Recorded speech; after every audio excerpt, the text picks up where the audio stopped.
No sé si todos estuvisteis aquí en las anteriores, estos domingos.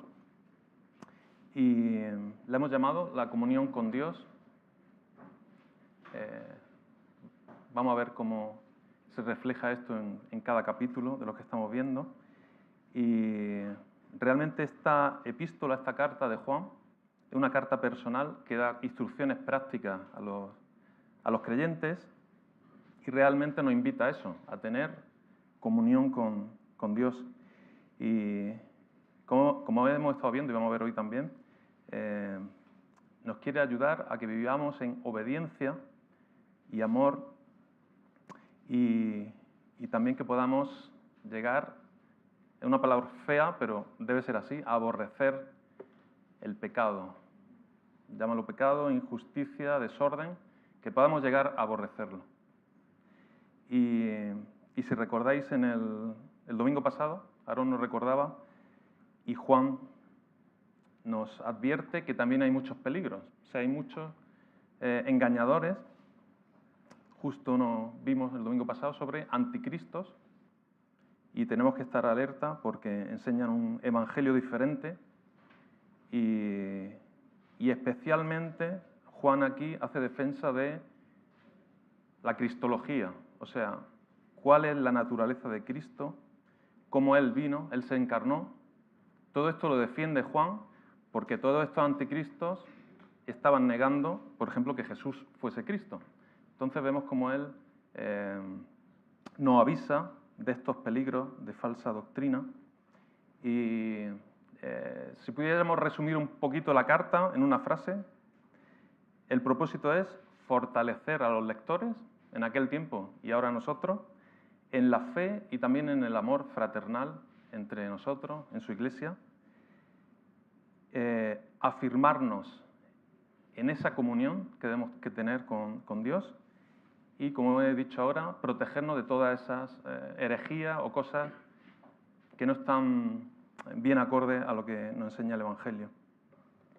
Y realmente vemos como Juan escribe como si fuese un pastor, escribiendo preocupado por los creyentes, preocupados por las almas, y quiere enseñar cómo vivir una vida santa.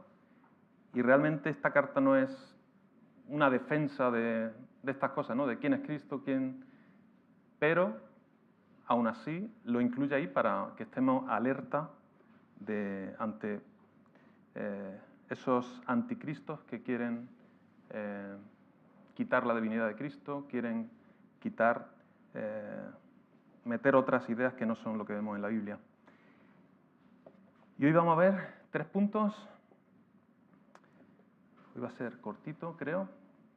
Vamos a ver cómo permanecer en Él. Vamos a ver también practicar la justicia. ¿Qué quiere decir esto? Practicar la justicia o la injusticia y ser hijo de Dios. Son temas muy básicos, pero yo creo que es importante que los vayamos recordando. Y entonces el capítulo hoy que seguimos en el capítulo 2, al final, versículo 28 y 29, y vamos a leer hasta el 3:10.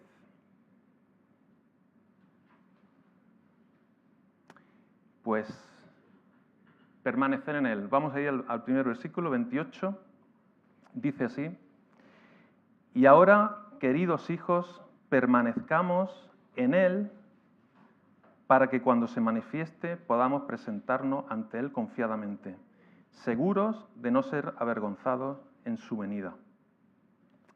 Dice, y ahora, queridos hijos, permanezcamos en Él.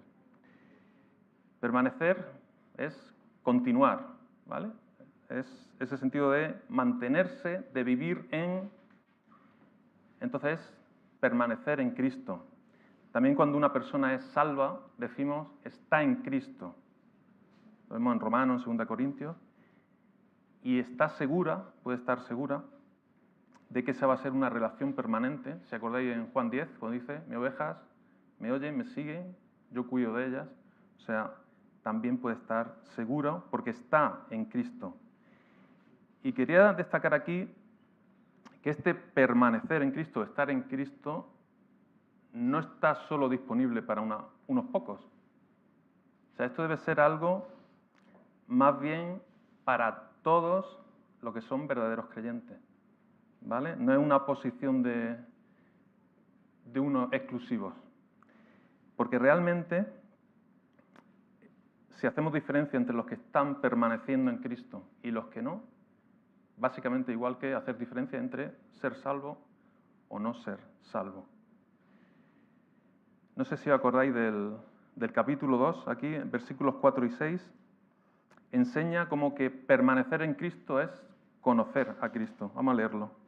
1 Juan 2, 4 al 6.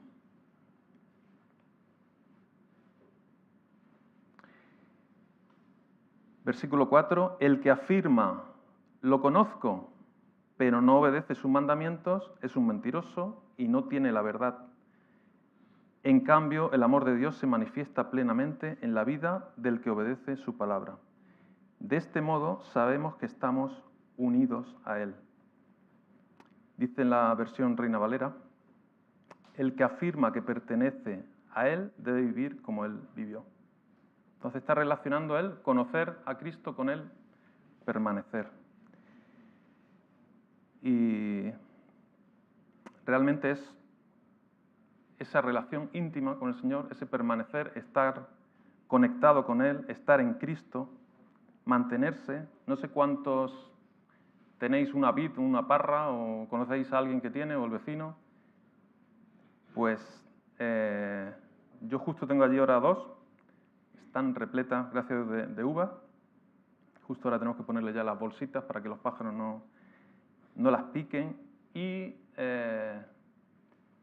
si os acordáis, en Juan 15, cómo Jesús también habló a sus discípulos sobre la vid. Vamos a recordar este pasaje. Y él está utilizando también la imagen de los pámpanos, ¿no? Las ramitas que tienen las parras, las vides. Dice Jesús, permaneced en mí y yo en vosotros, como el pámpano no puede llevar fruto por sí mismo si no permanece en la vid, así tampoco, si no permanecéis en mí, yo soy la vid, vosotros los pámpanos. El que permanece en mí y yo en él, éste lleva mucho fruto.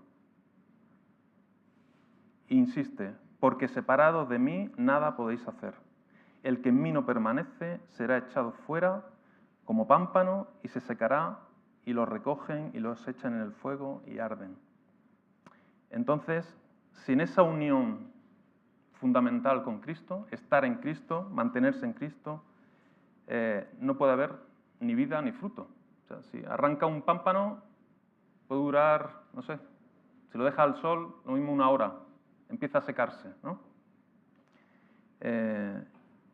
También tenemos en Colosenses, hay otro ejemplo, ¿no? Cuando habla de estar conectado a la cabeza, ¿no? Es otra unión esencial que podemos ver de tener relación con Cristo, que es la cabeza. Y respecto a este pasaje de Juan 15, de la vid,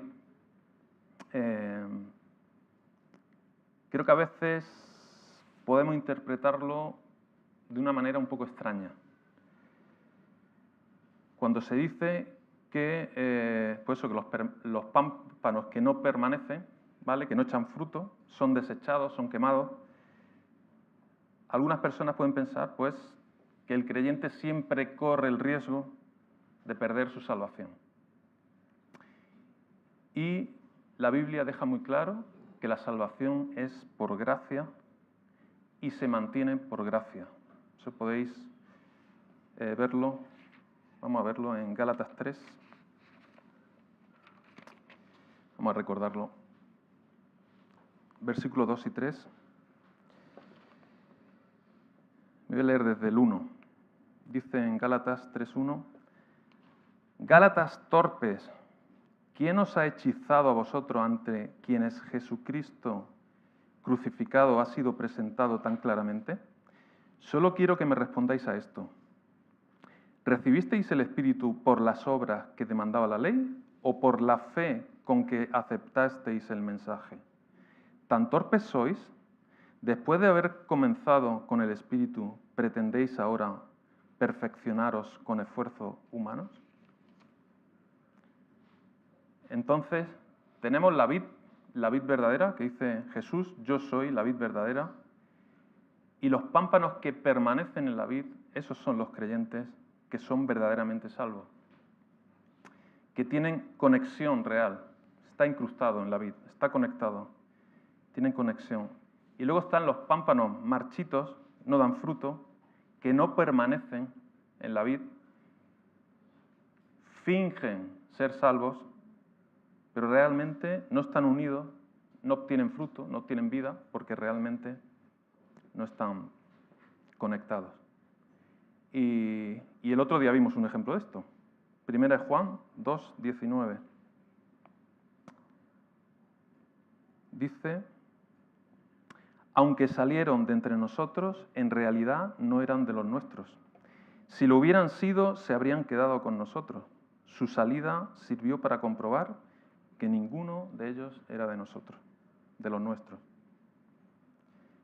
Entonces, realmente, esta permanencia en Cristo, estar en Cristo, podemos decirlo que es como una prueba, una muestra de esa salvación que podemos tener. O sea, los salvos van a continuar caminando con Cristo, se van a mantener en la vid. Si recordáis en Filipenses 1, Dios completará la obra en ellos. Y aquí en Juan 15 dice, y darán mucho fruto para la gloria de Dios. Pero aquellos que se apartan definitivamente, seguimos orando por hijos pródigos, ¿no? Personas que han escuchado el Evangelio, se apartan, pero eso no quiere decir que no vayan a seguir perseverando en el momento que Dios quiera, ¿no? Pero aquellos que se apartan definitivamente, que le dan la espalda a Cristo, que no permanecen, también es muestra, pero de una fe que no fue real, no fue una fe salvífica, por decirlo así. Y tenemos que tener ojo con esto porque permanecer no es lo que nos salva. Si tú estás confiando en tus obras, voy los domingos, voy al estudio, voy el permanecer no salva. El permanecer es una señal de que eres salvo, señal de salvación, así como otras señales, creo que teníamos otra diapositiva con esto. El obedecer. Juan también aquí nos anima a obedecer los mandamientos de Cristo, a ser seguidores de Jesús, seguir su ejemplo, a vivir libres del pecado habitual. Hoy vamos a ver cómo realmente no somos esclavos del pecado, continuamos fallando, ¿no? Pero ese ser esclavo y ser algo habitual y que realmente, como he dicho al principio, no te desagrade en lo que estás haciendo. A lo mejor por ahí a lo lejos sabes, esto está mal, pero ni hay arrepentimiento ni nada. Pues una muestra de ser salvo es estar libre, o sea, no ser esclavo de ese pecado. Y también, como veremos en otra próxima sesión, en el capítulo 4, cómo el Espíritu Santo también nos hace conscientes de su presencia. Entonces, todas estas son pruebas o muestras de que somos salvos en Cristo, y una de ellas es este permanecer, esa perseverancia que pone aquí en el versículo 28 que hemos visto. Y ahora vamos a pasar al punto 2 y leemos en el versículo 29.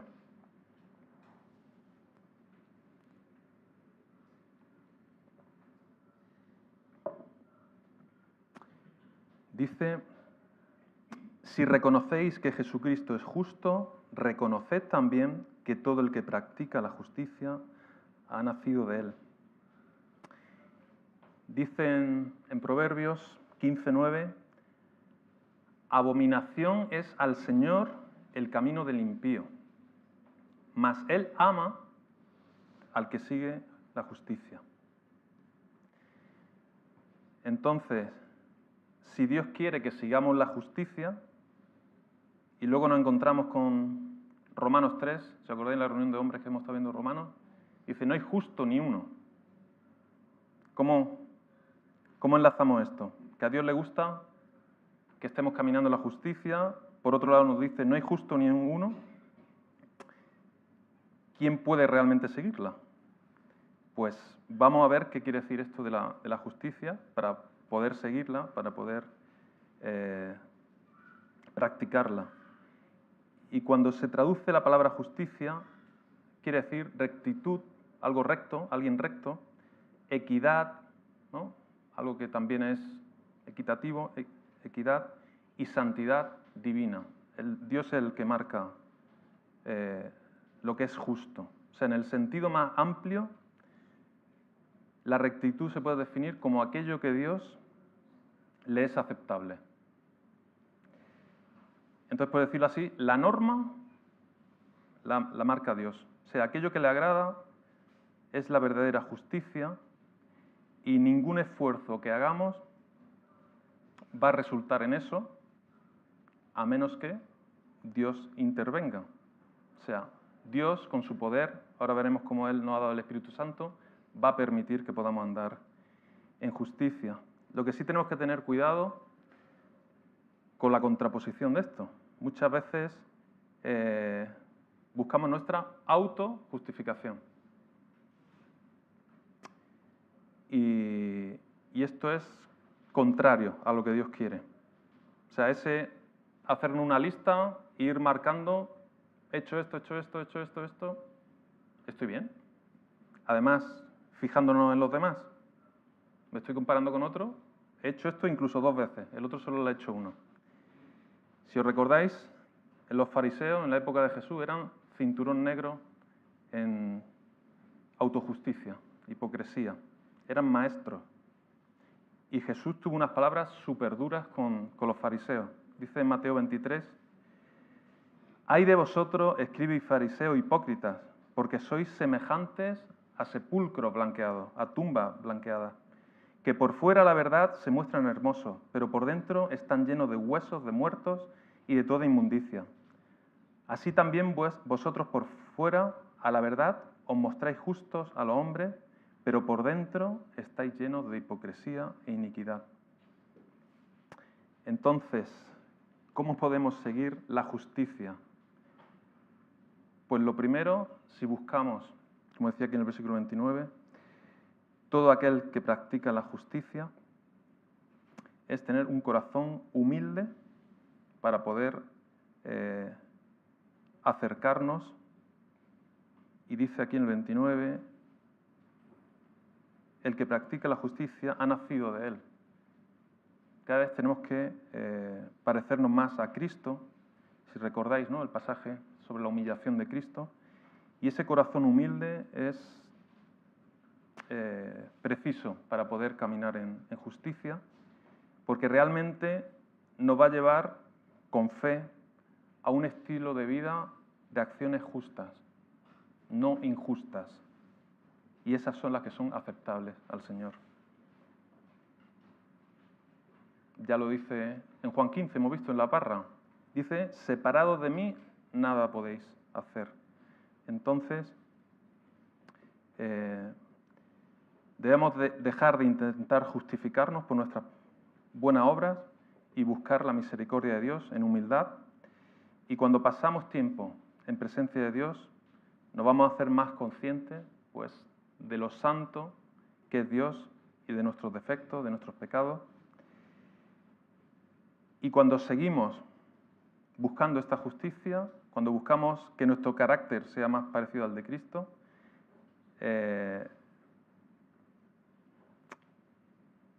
realmente vamos a desear más esa santidad. Lo vemos aquí en el versículo 3, pasamos al capítulo 3, dice, todo el que tiene esta esperanza en Cristo se purifica a sí mismo, así como Él es puro. O sea, anhelamos que Él siga transformando nuestra mente, como dice también Romano, que nos vaya haciendo conforme a la imagen de su Hijo. Seguimos buscando agradarle, que todo lo que hagamos sea justo. Sabemos que vamos a fallar, pero podemos volver a arrepentimiento y fe. Y realmente todo esto, como hemos leído en Juan 15, sin Él nada podemos hacer. O sea, es el Espíritu Santo quien nos da ese poder, es como que nos empodera para poder seguir la justicia. En Gálatas 5 lo dice como andar en el Espíritu, o sea, caminar en el Espíritu. O sea, nuestro día a día, nuestro estilo de vida es total entrega al Señor. O sea, que realmente Él es el que nos guía en nuestro caminar.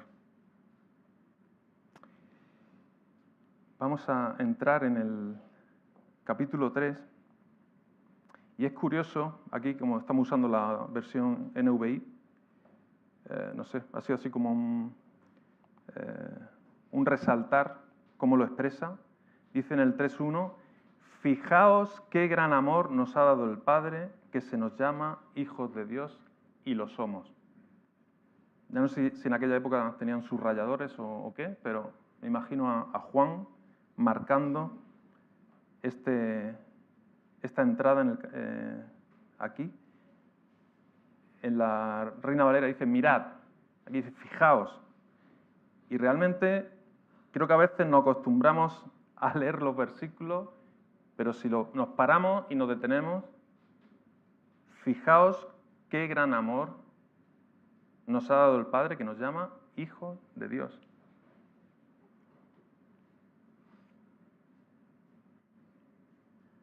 Hijos de Dios.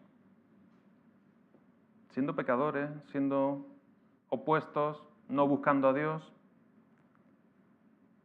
Juan está expresando que no hay que esperar a llegar a ser hijo de Dios, sino que ya somos hijos de Dios. O sea, no tenemos una esperanza de serlo, sino que ya podemos alegrarnos y dar gracias constantemente por ser un hijo, una hija de Dios.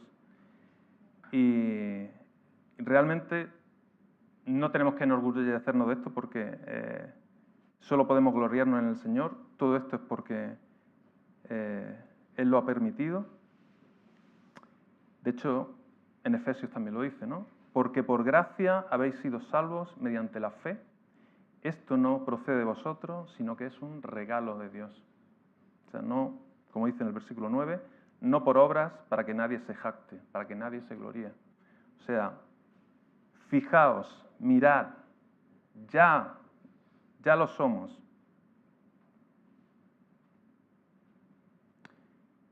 Y muchas veces, ojalá sean muchas, podemos experimentar el amor humano, una experiencia maravillosa en todas sus vertientes, pero es que el amor de Dios por su Hijo sobrepasa cualquier experiencia que podamos tener aquí en esta tierra, que pueda experimentar un ser humano.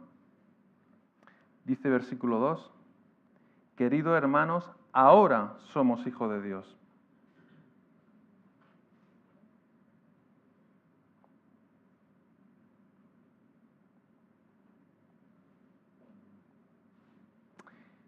El versículo 1 terminaba diciendo, el mundo no nos conoce precisamente porque no lo conoció a Él.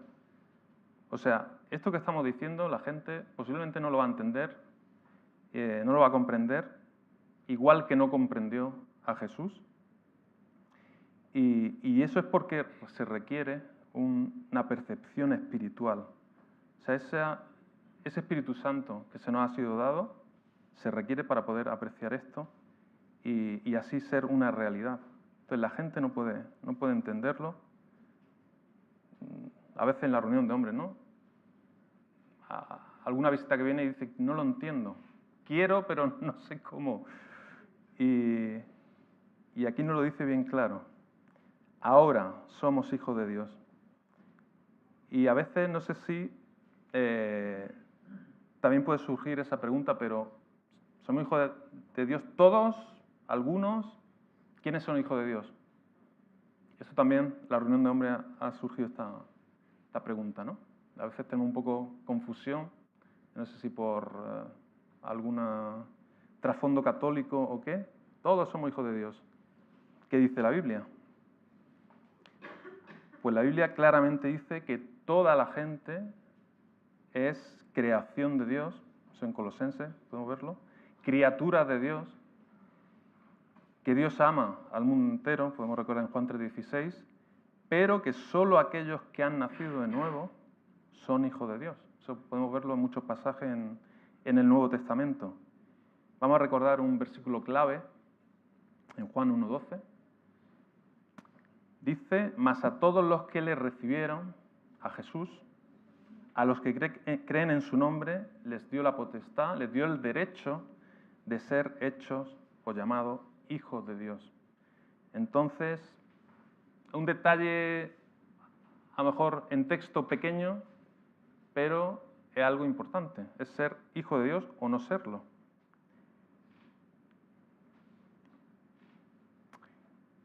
Pero entonces, si somos hijos de Dios cuando recibimos a Jesús, ¿qué éramos antes? Pues en Efesios 2:3 dice: éramos por naturaleza hijos de ira, lo mismo que los demás. Esto antes de que fuéramos salvos. Entonces, cuando nacemos, en vez de nacer como hijos de Dios, nacemos en pecado por la desobediencia en el Edén. Y realmente, si os fijáis, nadie enseña a un bebé o a un niño pequeño a hacer alguna injusticia, algún pecado. Él, por naturaleza, va siguiendo sus propios deseos y puede mentir, puede robar, puede odiar, puede ser egoísta. En ese momento es un hijo de ira, de desobediencia, no es un hijo de Dios. El pecado nos separó de Dios y nos situó en el otro equipo, en el equipo del diablo, de Satanás, como enemigo de Dios. Y tenemos un ejemplo también en Juan 8, cuando Jesús estaba hablando a los fariseos, dice: vosotros sois de vuestro padre el diablo, y los deseos de vuestro padre queréis hacer. Pero el Evangelio son buenas noticias. Estamos escuchando la mala noticia, ¿no? Que venimos con ese pecado, con ese desorden, con esa injusticia, pero el Evangelio son buenas noticias. También en Efesios nos dice, Efesios 2, del 1 al 3, y Él os dio vida a vosotros, cuando estabais muertos en vuestros delitos y pecados, en los cuales anduvisteis en otro tiempo, siguiendo la corriente de este mundo, conforme al príncipe de la potestad del aire, el espíritu que ahora opera en los hijos de desobediencia, aquí los llama como hijos de desobediencia, entre los cuales también todos nosotros vivimos en otro tiempo, en los deseos de nuestra carne, haciendo la voluntad de lo que nos pide el cuerpo, de los pensamientos, y éramos por naturaleza hijos de ira, lo mismo que los demás. Pero continúa diciendo: pero Dios, que es rico en misericordia, por su gran amor con que nos amó, aun estando nosotros en nuestros pecados, nos dio vida conjuntamente con Cristo, por gracia sois salvos.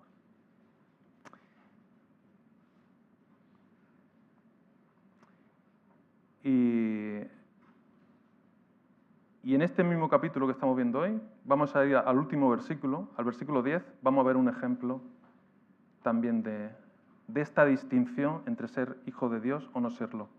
Dice en el versículo 10, así distinguimos entre los hijos de Dios y los hijos del diablo. El que no practica la justicia no es hijo de Dios, ni tampoco lo es el que no ama a su hermano. Sé que estas son palabras fuertes, pero están aquí, ¿vale? A veces puede sonar raro, hijo del diablo. También vemos cómo se llama hijo de desobediencia, y es que realmente o estamos en Cristo o no estamos en Cristo.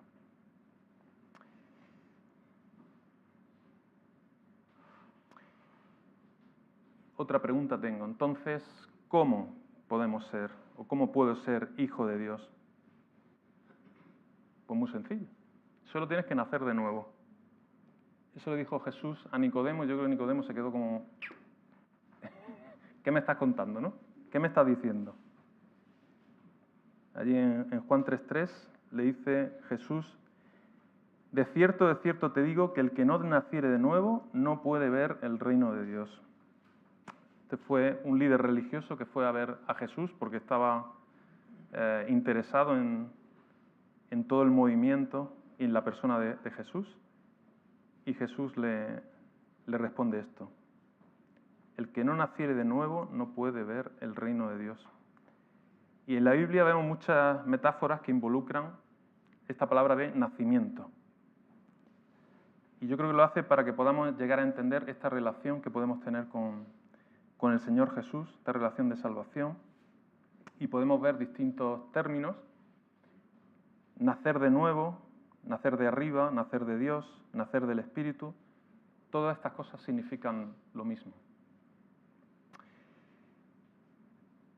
Y vemos que se usan estos ejemplos, estas metáforas de nacimiento, de nacer, porque sea la persona que sea, tenga la educación que tenga, todo entiende pues, que un nacimiento nuevo, un nacimiento físico, pues cuando nace un bebé, una persona nueva emerge, sale, ¿no?, a esta vida, a este mundo, y irá creciendo y seguramente irá pareciéndose a sus padres.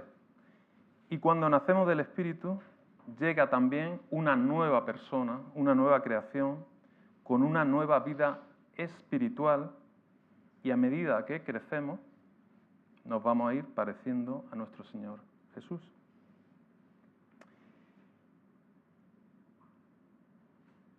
Y el ser humano siempre ha intentado eso, conocer a Dios por sus medios distintos, por la religión, hemos estado hablando, ¿no? Ir siguiendo normas por agradar a Dios, seguir un código ético que a lo mejor no es la Biblia, es otro.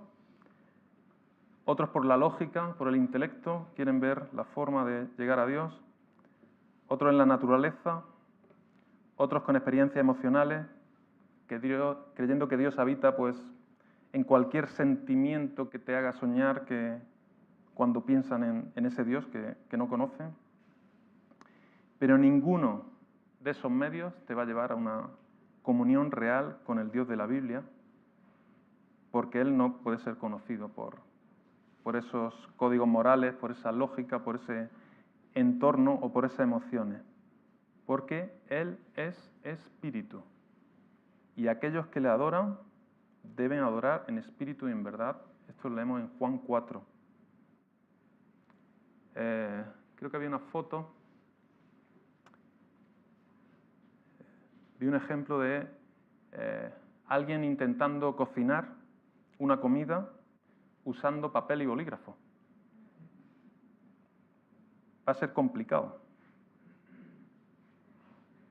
Por mucho que te empeñes, por mucho que llores, por mucho que insistas, por mucho que te propongas, me levanto más temprano, porque es imposible con esos... Habrá un loco por ahí, pero...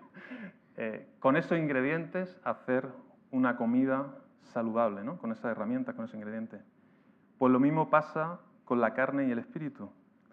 No podemos tener comunión con un ser espiritual, sin cuerpo, un ser santo, usando nuestros medios carnales. Entonces, a menos que nuestros espíritus renazcan con vida del Espíritu de Dios, no va a mantener la capacidad de conectar, de tener comunión con Dios, que era el lema de esta serie. Por eso debemos nacer de nuevo, nacer del Espíritu.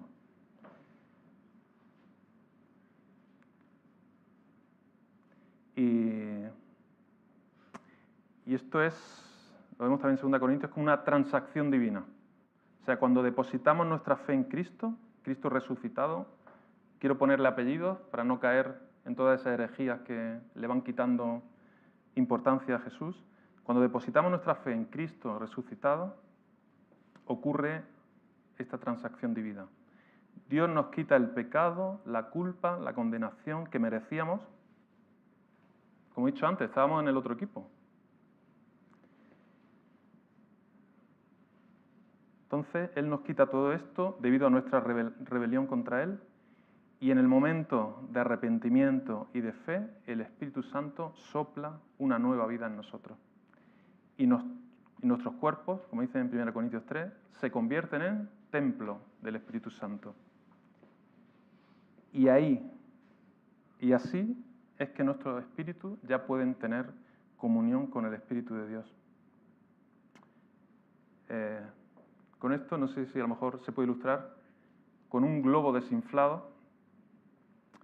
O sea, pensar en el espíritu humano como un globo desinflado que cuelga sin vida en nuestro corazón y apenas lo notamos. O sea, es algo que está ahí, un apéndice que apenas lo notamos hasta que oímos el Evangelio, Dios llama a nuestros nombres, comenzamos a despertar y cuando respondemos a ese llamado de Dios con arrepentimiento, fe en lo que Jesús ha hecho por la salvación, nacemos del Espíritu y en ese momento el globo se infla. El Espíritu Santo viene a nuestro espíritu y nos llena y así se inicia esa obra transformadora para que comencemos, como hemos visto antes, a andar en justicia, a agradar a Dios en las cosas que hacemos y a parecernos más a Jesús, o sea, ser otros Cristos, ser cristianos. Y esa es una nueva creación, un nuevo corazón, y ese nuevo corazón ya sí quiere agradar, quiere obedecer, quiere andar en justicia y quiere vivir para Él, estar en Cristo.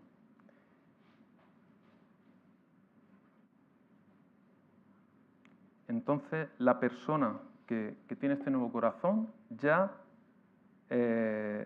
está centrado en otra cosa. Está centrado en el Salvador que te ha redimido, en el Espíritu que te ha despertado y en el reino de Dios al que ahora pertenece. Ya estás como hijo de Dios en el equipo de Dios. Y este es el verdadero despertar espiritual. Realmente ahí hay un nuevo nacimiento. Y no se puede entender, si no tiene el Espíritu Santo, no va a poder entender esto. Entonces, ser un hijo de Dios requiere fe en el Señor Jesús. Vamos a recordar también en Gálatas 3, creo que lo tenemos en pantalla. Dice, todos vosotros sois hijos de Dios mediante la fe en Cristo Jesús. Porque todos los que habéis sido bautizados en Cristo, os habéis revestido de Cristo. Ya no hay judío ni griego, esclavo ni libre, hombre ni mujer, sino que todos sois uno solo en Cristo Jesús. Y si pertenecéis a Cristo, sois la descendencia de Abraham y herederos según la promesa. Dice, todos vosotros sois hijos de Dios mediante la fe en Cristo. Recordamos lo que hemos visto antes en Juan 1. A todos los que le recibieron, a los que creen. O sea, estamos viendo cómo es esa fe, creer en su nombre. Pero no sé si a veces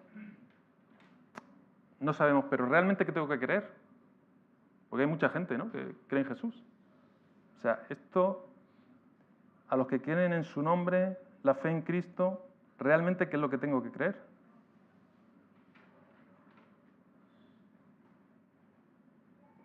Pues primero, ¿qué es lo que negaban estos anticristos? O sea, la naturaleza de Jesús. Primero, un hijo de Dios debe reconocer que Jesús es el eterno Hijo de Dios, que se hizo hombre, creer también en su encarnación, que nació de la Virgen María por el poder del Espíritu Santo. O sea, Jesús no heredó esa herencia, esa naturaleza pecaminosa de Adán, por eso es llamado el segundo Adán, 1 Corintios, y mientras que por Adán vino la maldición, a través de Jesús podemos tener bendición. Y nuestra respuesta a esto que creemos debe ser arrepentimiento y buscar el perdón de Cristo. O sea, volvernos de ese pecado, de esa vieja naturaleza, cuando el Evangelio llega a nosotros.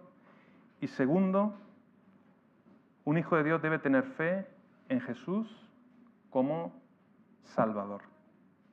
O sea, el plan de Dios era sacrificar a su perfecto Hijo en la cruz, pagar el castigo que merecemos, la muerte por nuestros pecados, y leemos en Romanos que la muerte de Cristo nos libra del castigo y del poder de pecado a aquellos que lo reciben. O sea, estamos viendo creer la naturaleza.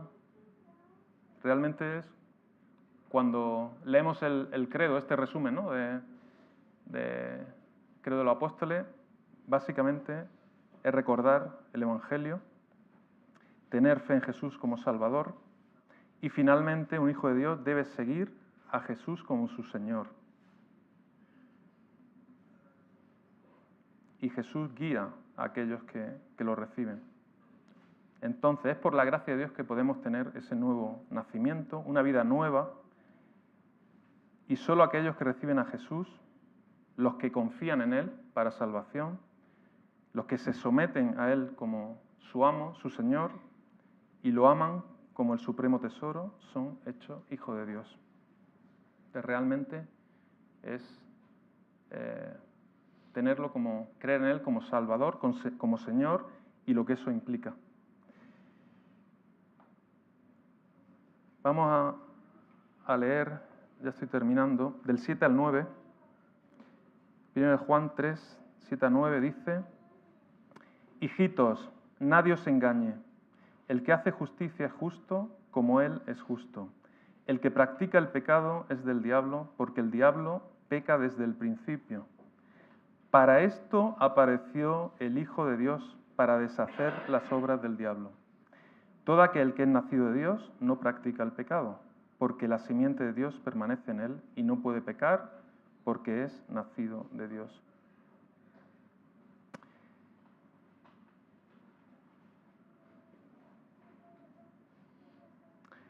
Sabemos que solo en el cielo podremos ser perfectos, sin pecado, pero aquí no está haciendo énfasis de que el que es nacido de Dios no practica el pecado. O sea que habitualmente no cae en este desorden o en esta injusticia y sin arrepentirse. O sea, como que eso que sabe, posiblemente sabe, que lo está haciendo mal, es tan habitual que realmente, como si oye llover, ¿no? No le afecta ni le desagrada. Y realmente esto muestra, como hemos visto al principio, que nunca ha nacido de nuevo. Ese mensaje que ha escuchado no ha llegado a tocar su corazón.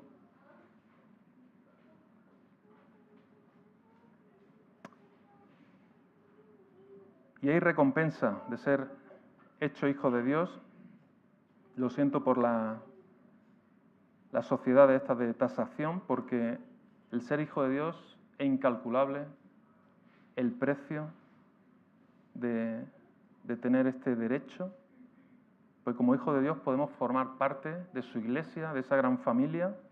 Como también hemos leído, somos herederos, coherederos con Cristo. Tenemos prometido un hogar en el cielo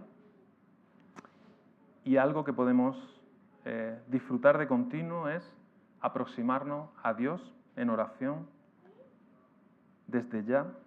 Es un hecho, gracias al sacrificio que hizo Jesús, nos dio entrada para que pudiésemos ir al Padre y tener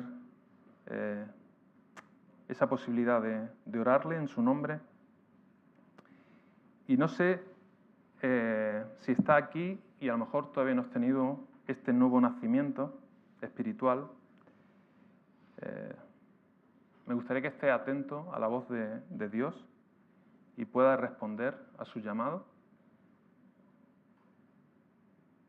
Él te ama y te llama.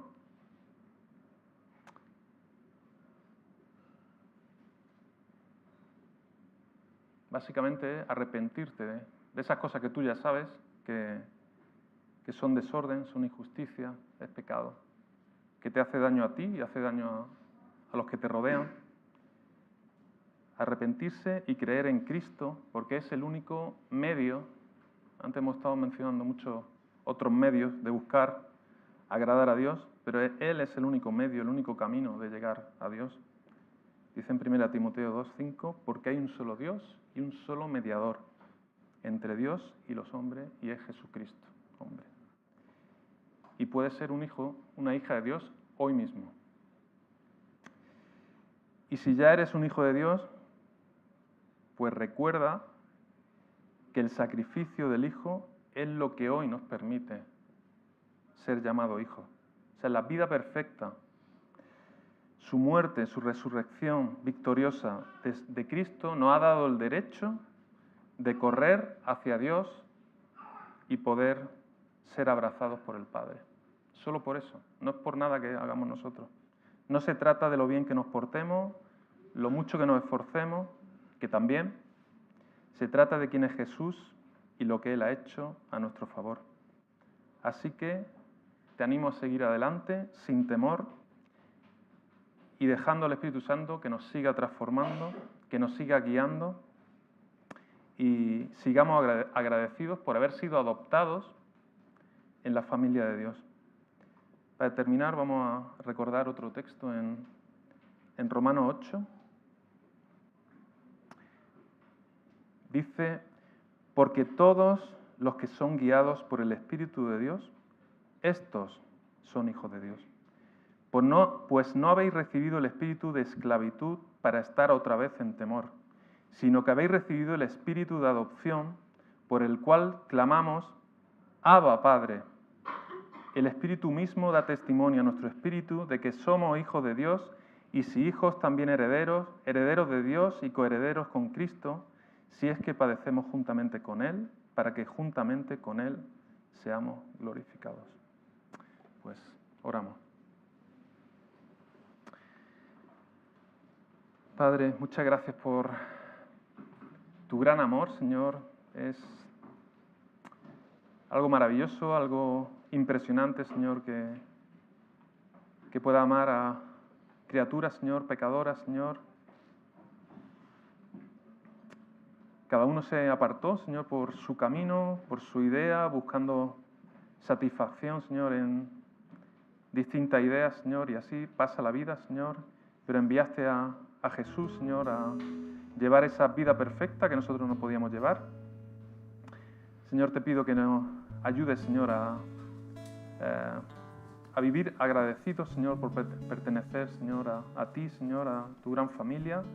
Por ser hijos de Dios, Señor, no estamos desamparados, no somos huérfanos, Señor, tenemos al Dios, Señor, de la creación, al único Dios verdadero, Señor, y gracias, Señor, por enviar también, Señor, a tu Espíritu Santo, Señor, que nos anima, Señor, nos muestra, Señor, nos guía. Pedimos, Señor, que tú nos ayudes, Señor, tú nos perdones, Señor, también. Quiero pedir, Señor, por aquellos hijos pródigos, Señor, que han escuchado de ti, Señor, pero quieren probar otras cosas, quieren dar esas vueltas, Señor, que puedan volver a ti, Señor, que puedas tocar su corazón, Señor, y de verdad puedan encontrar esa vida que anhelan en ti. Y, Señor, también si hay alguien que no te conoce, Señor, que tú puedas hablar a su corazón, Señor, puedas despertarlo, pueda tener ese espíritu lleno de ti, Señor, y puede tener una nueva vida, Señor. Algo que no se puede explicar, Señor. Y gracias, Señor, por tu gran misericordia con nosotros. También por la bendición, Señor, de tu iglesia, Señor, de poder exhortarnos uno a otro, Señor, y tener esta comunión y este amor fraternal. Te damos la gracia y toda la gloria, Señor, a Cristo. En su nombre, amén.